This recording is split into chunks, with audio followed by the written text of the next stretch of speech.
Hello and welcome to Simplified, the practical, useful, and very, very sort of knowledgeable podcast on pretty much everything. And wow, that's a lot of we're changing our image. The economy of our words, like words Famously, to insights to words ratio is very high. We say so much using so few words. We might as well have been a LinkedIn post. Yeah. Oh. So, welcome everyone to yet another episode of Simplified. It's the same old idiots, -1, because he is busy. Which is also else. the temperature where Srikeit is at. -1. Yeah. So, I don't know how things are going in your part of the world, but I've found myself drifting without sort of any motivation. So I thought, let's find out what motivates us humans, right? So not just the three of us, like not humanity, just generally humanity, yeah. And we're in a sort of burst of recklessness, I'm going to include the three of us in the definition of humanity. That would be debatable, but yeah, we are humans too. Since we couldn't get any real humans, you'll have to just do with the simplified OS. We should ask GPT-4 to see how human it actually is. We should actually ask it, what motivates you. Actually, let me do that. What does GPT stand for, by the way? What does GPT stand for? General Purpose Transformer, I think. Oh, transformer. Yeah, that's a technology, that's what the transformation technology. No, anyway, but I'm not going to answer. I'm not going to. Generative pre-trained transformer. Sorry, is what GPT stands for. General Purpose Transformer. You got one word, 1 out of 3 correct. 1 out of 3, not bad. No, the important one I got right, which is transformer. But yeah, Naren, your question. Yeah, my question to you guys is, what is the most motivating thing that someone has said to you, or that includes WhatsApp forwards, but what is it that's, that like an aha thing, if at all, if there is any, you said, wow, this is something. I'll go first because I have a very specific answer for this. The thing that has motivated me the most in my life happened approximately 12 years ago when the director of MICA said, listen, we are in a recession. It started with that. I won't fill up the rest of his words. But yeah, that was pretty motivating when he painted the bleak economic scenario in front of us. But yeah. But I don't know. Chuck, can I ask you a more specific question? I've known you, I think, for over a decade, probably 2 decades, no? Closer to 2 decades than 1. Wow, yeah. But probably for like 15, maybe 10 to 15 years, you've been pursuing Project 72. But something switched, I think, a couple of years ago. What changed? No, I mean... wow, we're going there directly, is it? Yeah. I think you should tell what Project 72 is for the 3 people who are new to this one. Very long back, 2009 or 2010 or something, I came across this stat or this piece of health advice that your ideal weight is your height in centimeters minus 100. So I'm 172 centimeters. So a simple high school math told me that my ideal weight was 72.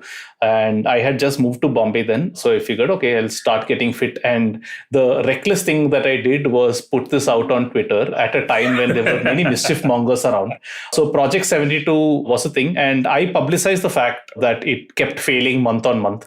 And then it started becoming a small bit of a joke. Not that I was unhealthy. It's just that, I just kept poking fun of the fact that it was 80 or whatever. An accident and a couple of surgeries didn't help. It kept on the wrong side of 80. But anyway, I think what happened over the last couple of years when I've gotten to fitness a little more is, one, of course, is the general sense around us, pandemic induced, which is, okay, we should all just be a little healthier and all that. But I think another thing for me was, it wasn't motivation as much as realization about what I was doing wrong in my previous way of working out, which was just reckless, mindless cycling and nothing but. I think somewhere during the pandemic, I realized that just strength training and all that is also required. So I kind of added that in. So I wouldn't say that was motivation as much as figuring out what I did wrong. Hope that makes sense. I don't know if you were expecting a more profound or funny answer, but... Yeah, all this is very difficult to put into a WhatsApp forward, but yeah, will do. No, but that was a nice. It was a nice. I sat on a chair and I broke it. That's when I realized I should be getting fitter. There, I hope that's Yeah. let's go with that. Let's Much go with better. WhatsAppable. Yeah. Tony, your turn. No. So, I mean, like, actually, wrong thing to ask me at this point, because I am going through a phase where, like, there is like zero motivation towards anything, right? And like, I've sort of in that phase where I'm realizing like there are thresholds to like certain things as to like, you know, what amount of money would make you happy, or like, what would you do that like biases towards action as opposed to sitting on a chair, right? And the actual matter of fact is that very few things matter, in the sense that you can't change things around you as much as you think you could, right? Once you were a little younger, right? And the world is going to burn itself down. So like, why, you know, waste your energy on trying to sort of wave out a fire that is like widely burning, right? So, I mean, things that used to motivate me in the past, once I went on a weight loss thing and did it quite easily, was like when my friends shamed me. But I think that is quite literally a thin desire. So at this point in time, I'm actually confused. So Naren, back at you. Why don't you tell us? So I find it very easy to be motivated, right? A pep talk, nice article, a good book. The problem is a sustainable motivational sort of paradigm, right? That's missing. If there is some way of looking at the world which suddenly gives meaning to whatever you're doing, then whatever you want to be doing or whatever you think you ought to be doing wouldn't be so difficult to do. We all do that at some level or the other. We want to do something, we keep putting it off, or we choose to do something else, and then knowing that we have to. For example, in my case, if I have an hour free, I'll just sit down somewhere and play chess. I'll feel really guilty about it afterwards, right? So no, but what's the motivation for playing chess? Yeah, so I figure now, after a lot of armchair thing, it's just so that I don't have to face any of the things I should be doing. So, for example, let's say I want to complete the damn book of mine, right?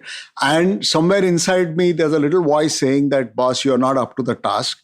Don't do this. You write the book, everyone's going to laugh at you, and everyone's going to say, this is stupid. And I don't want to admit that to myself. So I end up wasting my time playing chess or watching something on television or YouTube or whatever. It's incredibly mature of you to declare that on a podcast.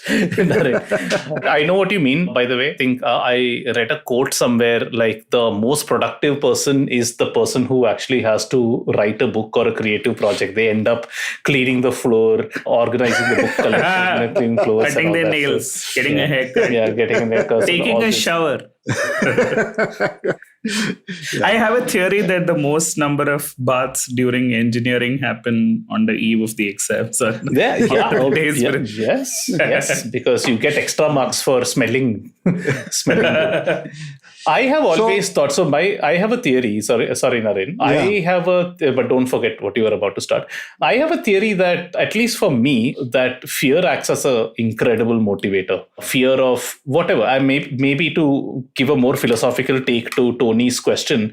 Maybe I forced myself to get better with respect to fitness because I was scared of whatever, seeing few elder people who I know and who weren't doing very well, and I didn't want to be that when I was 50, 60 or whatever the case may be. Maybe that was motivated. I know that at work many times I did go beyond calling because I was scared of, as irrational as it might be, of being fired or losing my job, or just being told, or just being told that this was a bad piece of work compared to what you've done before and all that.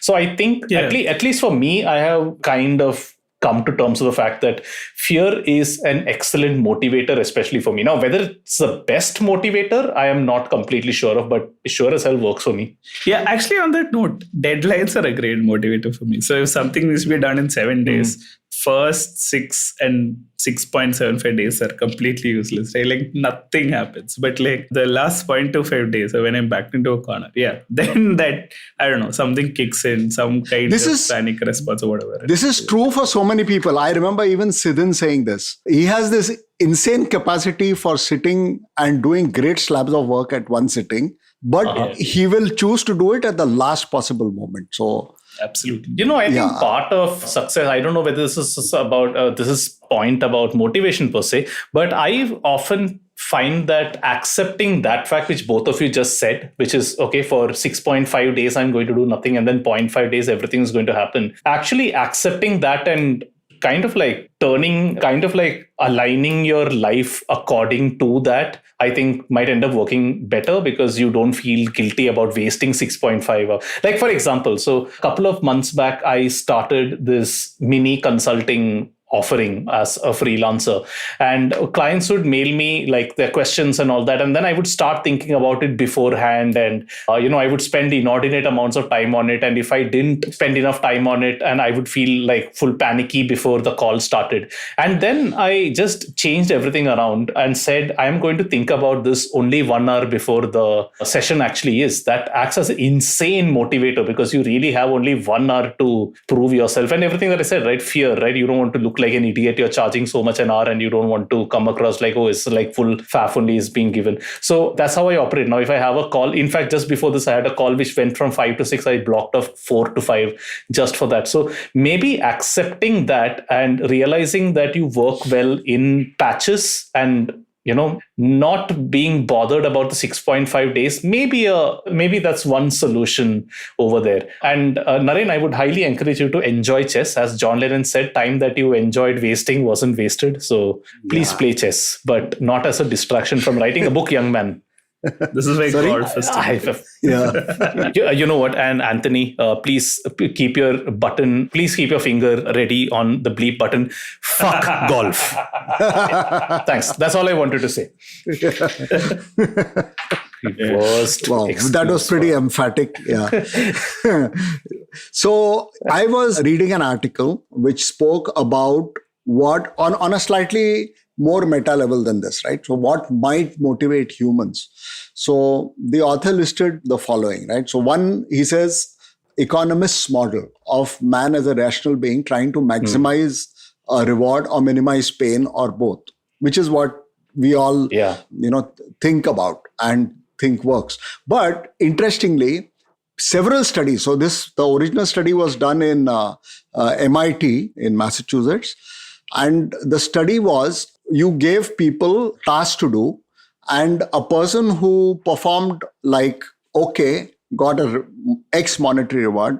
Person who did better than that got, say, 2X, and a person who did really well got 4X. So that was the thing. And they found that it works very well for monotonous, repetitive kind of work, right? So it works very well. But moment you get something which has any kind of cognitive sort of decision making or something which needs creativity, anything which is not strictly mechanical, they found that the difference between the middle level and the worst performing is not much. And the difference, the highest reward and the sort of the middle reward and the lowest reward, and the highest reward guys actually performed much worse than the middle level guys. So it was very confusing. And so they thought that it must be because people don't care about those kind of rewards. After all, these were done in university settings in the US.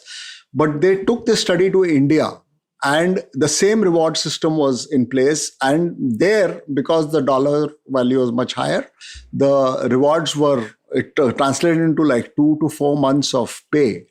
And even there, they were able to replicate the results of the first study. And then psychologist after psychologist replicated that result. They are not able to figure out why this should be so. So there are some theories. So one thing which is established is that the economist theory of rewards and punishments is not a very good one at predicting what will motivate people. Then someone came up. Naren, one question. Like, do any of them speak of thresholds? Which is like what I feel I haven't seen any of, and it's very surprising because like would you want $1 billion for working every hour of the day, or would you take $1 million if you had to work only right? So these or like would, $100,000. Yeah, no, these would have to be thought experiments, right? Unless somebody is actually going to give you $1 billion, they'll have to be thought experiments. So thought experiments are not very reliable. So that's why they want to have actual monetary compensation and do that. What they surmised or what they thought was that maybe it is status that people were looking for. So status within a group is a powerful motivator. It is a powerful motivator because the problem with status is it is a zero-sum game. It's not economic reward system can be a positive-sum game. So all three of us are competing, but we could all work together and mutually benefit everyone. So this happens in economies all the time. Wait, you are saying take money from status is a zero-sum game. So Elon Musk basically selling blue ticks is not an equivalent of status. Even though he says this account may be legacy verified or paid for, there is no way you can figure it out. You think that's not status? It can't be. Status has to be, it's defined by and it's defined by you, right? So what is status to you? Only you can define it. So maybe, you don't care about your physical appearance. So it doesn't matter that you're less well-dressed than someone else in a group. But hey, if somebody said that you're not the best crossword setter or whatever you care about, then that would be a status thing. And you would be motivated to do something which would reinforce your position as the best crossword setter at the expense of someone else. So if your status is higher, it necessarily means the other guy's status is lower because that's all relative. It's like, I don't know if it's Groucho Marx or Woody Allen said, I refuse to be part of any club that would have me as its member. What are the other points, Naren? You said there were a number of things that scientists found. The other one is sociological imperatives, right? So there was a sociologist named, I forget his name, Collins, who said that's a safe bet. That's a safe bet, by the way, a sociologist named Collins.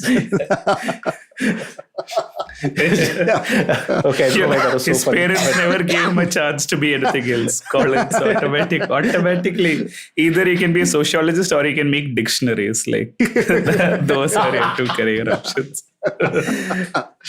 Yes. What did the boy Christian Collins? What did he say? Yeah. So he said that people don't go to office to make money. They go to office to be part of a team. So his whole thing. This is what all sociologists do, right? They have sociological explanations for everything. It comes from we did an episode on this, right? The social leap. It's the way humans have evolved, right? We've evolved to be part of societies, and your place within a society is important in both aspects. So status also, and also belonging.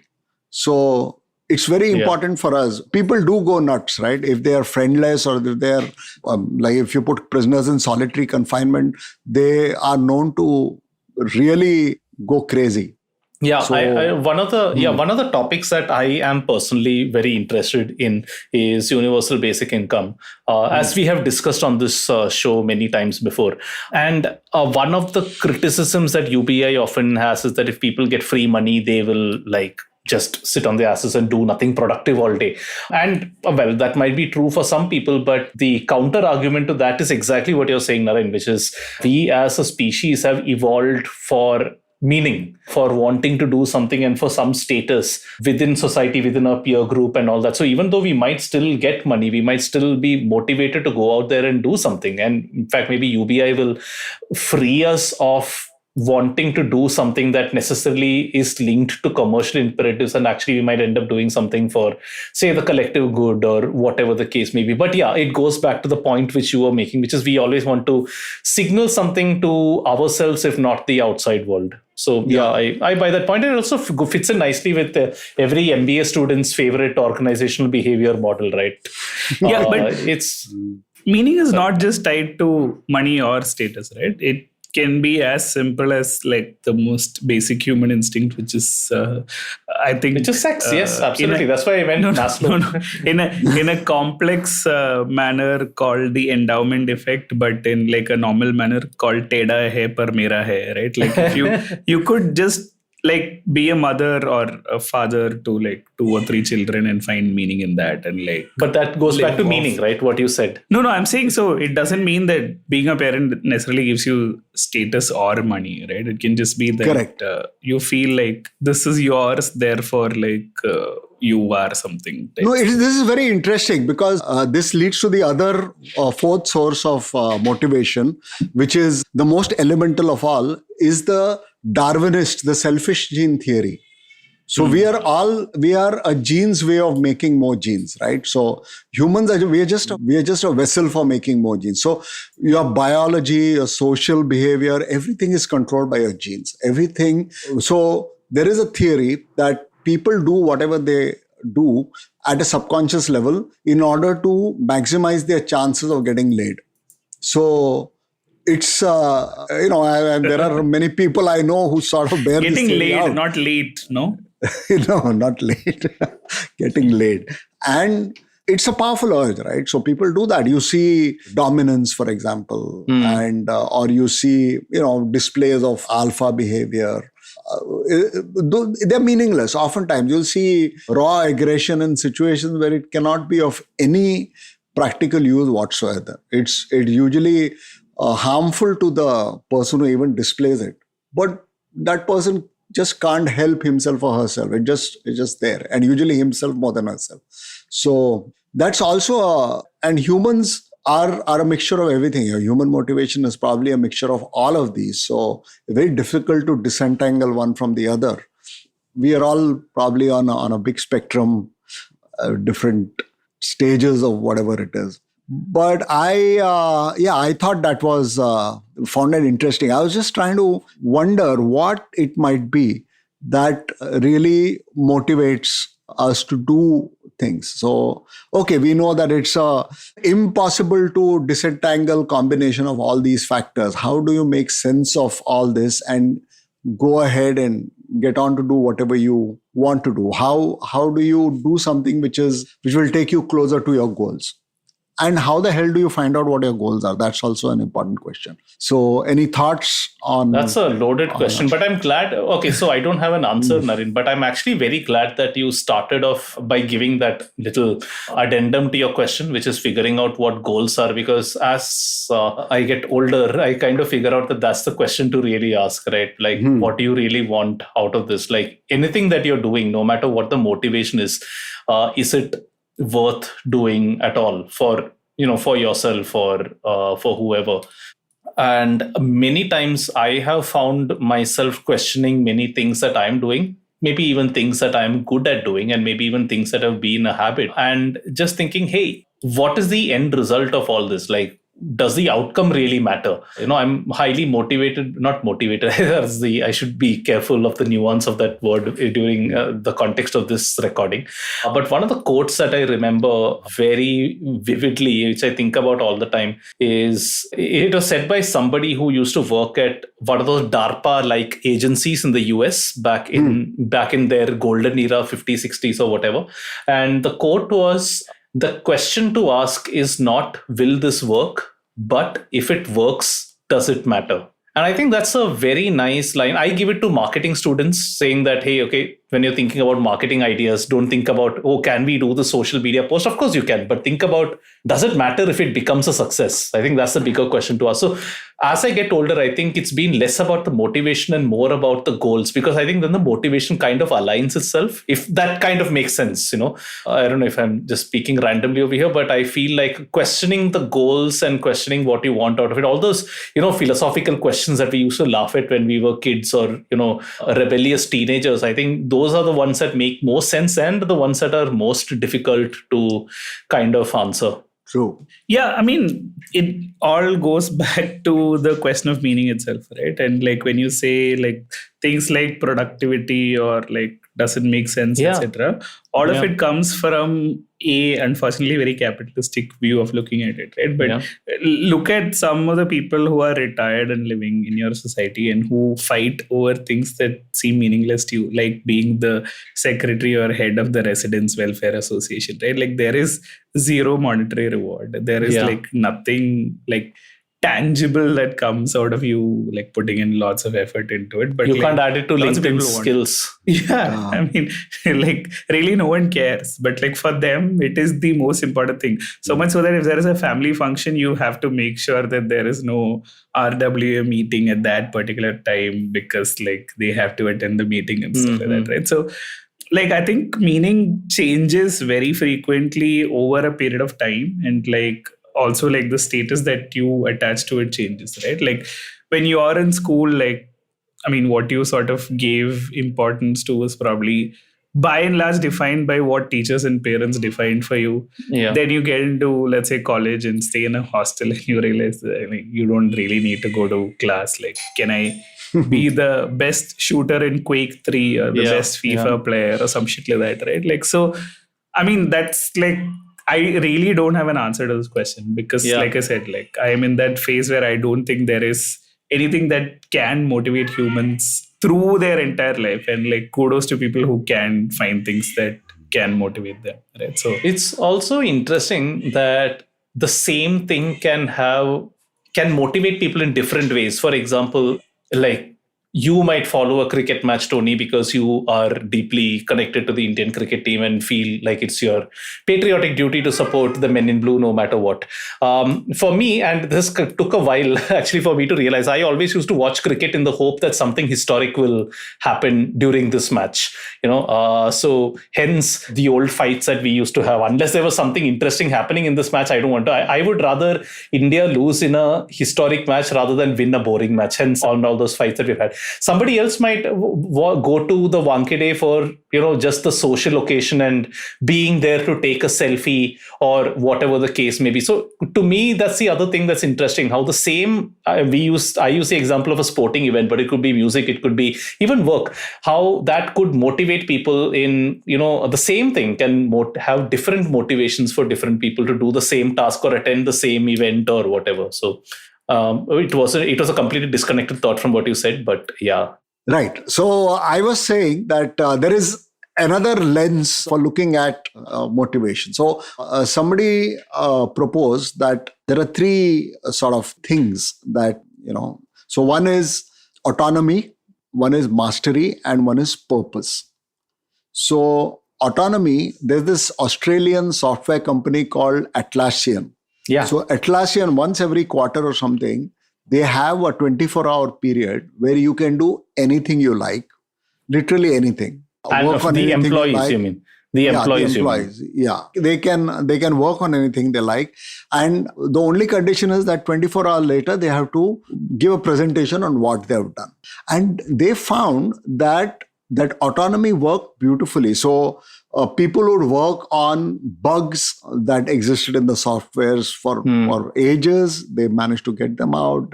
Interesting new ideas, interesting product ideas, interesting ways of doing work. Everything emerged out of that autonomy. So that was one. So the conclusion is that if you have a team or a bunch of people that you have to work with, it's much better to give your team a high level of autonomy than restricting their sort of tasks or movements very closely. So that makes you a compliance-oriented management system, which is people learn how to game it. So nothing is going to happen.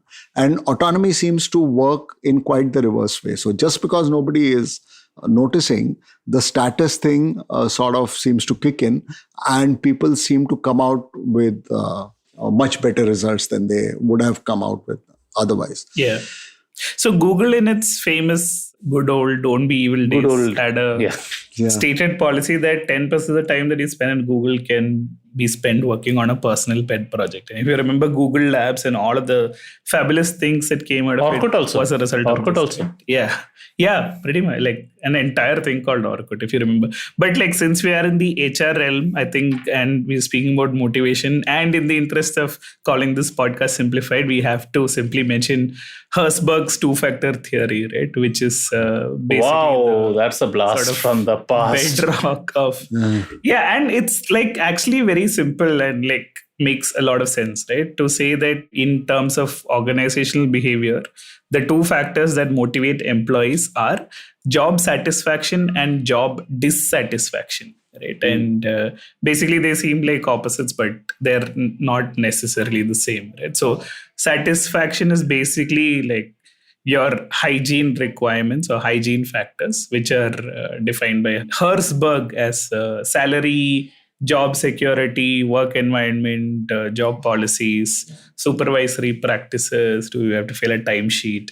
Company policies and administration, and simply the brand value or company reputation. Whereas the others, like motivators, are much different, right? And like hygiene and motivators are two separate things, which lead to, in a sense, job satisfaction versus job dissatisfaction, right? And some of the motivators are like achievement in terms of like what you do, like are you rewarded for it, recognition for accomplishments, advancements like promotion, etc., creativity, variety, independence, interesting work. I think that is a fundamental thing that is changing a lot. Responsibility, accomplishment, personal development, interpersonal relationships, and last but not the least, status, right? So in that sense, like I think what he's trying to say is that the opposite of satisfaction is not dissatisfaction. It is just that it is apathy or something like that, right? Yeah. Like you don't people really not care caring. about. Yeah. So but Naren, I think you were the other lens of looking at is mastery. So people seem to like to do their work. Not all people, but many people like to become better and better at what they do. It may or may not be work related. In fact, I know people who play, my age people who are playing musical instruments or learning singing or things like that. Come on, you're close to 60 years old. No one's going to pay to hear you perform. But that drive is so strong. So the feeling is that if you somehow manage to sort of encourage your people to pursue mastery, to get better at their work, that itself it is not that they have to get better than somebody. It's just that they have to get really good at it for their own sake. That is a powerful motivator at doing things. So that's one. And the third item on that list is purpose. So we discussed that in our Man's Search of Meaning episode. It's very important for people to know what the purpose of their life is. And that makes people really do good quality work or do satisfying work or do just be more satisfied individuals. So yeah, this is great. I think I completely agree with this autonomy, mastery, purpose. I think that's it sums up a lot of my own thinking around what makes you happy, why take the jobs that you do, etc. For example, for me, when I got into freelancing, it was very clearly about the autonomy. And I often say that might not be the answer for everybody, right? Like some of you might want the other two, for instance, like you might want to master a skill and you're not able to do that at work, or it doesn't give you enough time to pursue a skill that you want to master outside of work, or the final thing could just be purpose. You're unable to find what your life's calling or whatever it is at your current job. But for me, it was very clearly autonomy. I didn't want to be kicked around by clients and timelines anymore and wanted to dictate that on my own. So for me, it was autonomy. I agree with it. I think it's a beautiful principle. I haven't come across this before, but yeah. Completely different. But one other sort of thing that in principle seemed fascinating to me, and like I've just not had the discipline to follow through on it, but it sounds like solid theory, right? Is James Clear and Atomic Habits. And what he talks about motivation is that basically motivation comes after new behavior and not before, right? And like the common misconception is that you will passively consume a motivational video or read an inspirational book and like that is motivation. But actually, like he says that motivation is the result of action, not the cause of it, right? Which is interesting in of itself. Like when you start doing anything new, it is like the first part is always the toughest, but like to master it or to necessarily get good at it, you have to keep doing it over and over again and make it a habit, right? So maybe not the inspiration part, but the perspiration part is where motivation kicks in also. So it's like a different sort of thing. And That's I think in James Clear sort of way of putting it, you have to look at yourself as the end person that you sort of want out of this habit, rather than the thing itself, right? Like, which is again like interesting. Like, why do you want to work out? Cannot just be like I want to lose weight, right? It is like a bunch of factors to say that I am the kind of person who does these things, like takes care of their health and like also like is active and also happy and stuff like that. So like you define a personality and then sort of follow through on it and stuff like that. But asking this is again something, if you remember, Amit had said in that 300th episode that we recorded with him, or I think I reminded him of the quote that he told me at some point of time, which is, don't worry about, the awards, don't worry about the outsized day where you might win an award or whatever, but think about the person you want to become. What does your average day look like? Are you happy with that life? Then when you know you made it. I thought that was very sage advice on his part. I just wanted to mention that as well. And now we are motivated to take a small break. And now back to the show. I hope you're motivated to listen to the rest of it. And the thing is, at one level, I think all of us realize that life is very meaningless, right? So you live and one day you die and that's the end of it. So you have to have some kind of motivation going. A lot of the motivation, just like James Clear's findings, are non-intuitive. You will not, no amount of pep talk or no amount of someone coming after you or pushing you to do something is going to help you get where you want to be getting. Yeah. So that's a great point. Yeah, ultimately, I think it just boils down to, as cliched as this might sound, what gives you happiness or what is, what makes you happy. Or I think there's this current debate happening about, it's not happiness, it is satisfaction. Or, okay, whatever gives you either of those. And kind of like try to orient your life, habits, work, and all that accordingly. So, we have been asked many times, and we've asked each other this question, what motivates us to keep this show going? I'm just seeing autonomy, mastery, purpose. I think that's up for debate. We'll discuss that at some point of time, whether which one of these three it actually is. Purpose, I suppose, would be the closest to what we are going for over here. But jokes apart, I really think it's about asking that annoying question, why, right? Like going back to Tony's example of losing weight, like, okay, why do you want to lose weight? And then you realize that by itself is really not, that's meaningless. Suppose I had achieved Project 72, but went about it by whatever, amputating a leg or something, that I would have achieved my quote-unquote goal, but probably in a very bad way. So ask yourself why, and okay, if this, again, that quote that I said, right, if this were to succeed, does it really matter?